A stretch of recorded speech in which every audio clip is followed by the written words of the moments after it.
Most physicians think the hardest part of owning a private practice is learning the business side: marketing, hiring, billing, managing, and they're not wrong. Those are things you have to learn if you want your practice to succeed. But after working with private practice physicians and med spa owners for over 20 years, I've noticed something else. Some owners learn those skills quickly and build super successful practices. Others have the exact same access to the same information, the same consultants, and the same courses, but they're still struggling. Why? Because owning a practice isn't just about what you know, it's about who you are. There are certain personality traits that make owning a private practice feel energizing instead of exhausting. If you have those traits, you'll probably enjoy practice ownership a lot more than somebody who doesn't have those. So in this video, I'm going to walk you through 5 signs that you're cut out to be a healthcare practice owner. And in the end, I'll share one trait that I've found matters more than the rest. So if you're thinking about starting a private practice, or if you've already started one and you want to know if you're cut out for this, then this video is for you.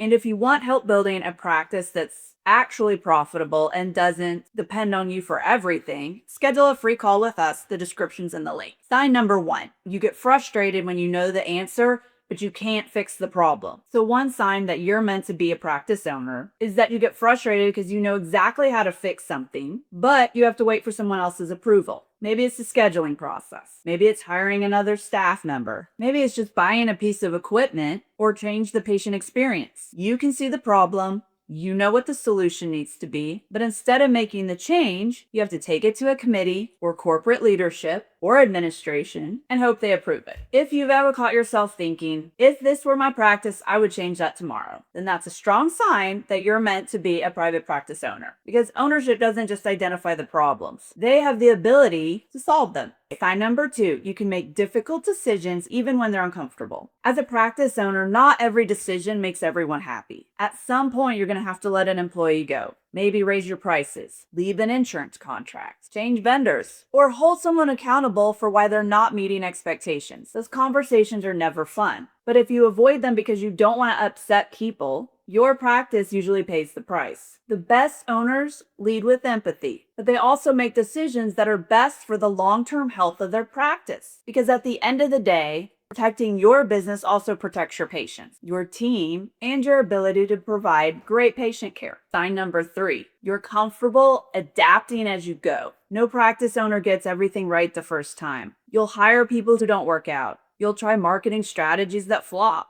Or maybe you just adjust your process. Adapting to changes is part of being a business owner. The owners who succeed are not the ones who never make a mistake. They're the ones who learn from them. They ask for advice from mentors or consultants or even colleagues, and they keep moving forward. I like to call it failing forward. They're the ones willing to learn and adjust and keep improving. They're much more likely to succeed than the person who's waiting for the perfect plan. Sign number 4, you think like a physician and a CEO. As a physician, you're trained to do what's best for the patient. But as a practice owner, you also have to think about the financial health of the business. And sometimes that means hiring another provider so patients don't have to wait so long. Sometimes it means getting new technology. Sometimes it means switching EMR systems. Now, some of the business stuff you're just going to have to learn. The goal is not to choose between great patient care or a successful business. The goal is to build a practice that's financially healthy so you can continue offering great patient care.